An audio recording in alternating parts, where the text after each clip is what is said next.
Salut à tous, bienvenue pour ce nouveau tutorat. Aujourd'hui, nous allons étudier la structure des ARN et des propriétés physico-chimiques. Donc l'ARN ribosomial représente 80% des ARN. Il est présent dans les ribosomes, donc ce sont des particules qui vont être constituées à 65% d'ARN et à 35% de protéines. L'ARN messager, lui, représente 10 à 15% des ARN. Il va être présent dans le noyau. Puis, il sera obtenu par transcription d'un brin codant d'ADN. Et il va contenir un message qui est traduit en protéines dans le cytoplasme. L'ARN de transfert, cette fois, représente 5 à 10% des ARN et il va être responsable du transfert des acides aminés pour la synthèse des protéines. Maintenant, les propriétés physico-chimiques. L'absorbance dans l'UV.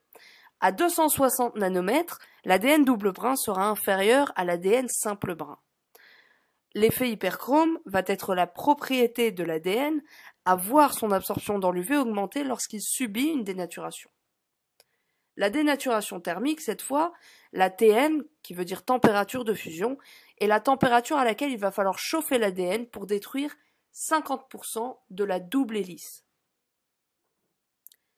L'ATM va dépendre de la taille de l'ADN et du nombre d'appariements guanine-cytosine. La renaturation, elle, peut être renaturée par simple refroidissement de la température. Voilà.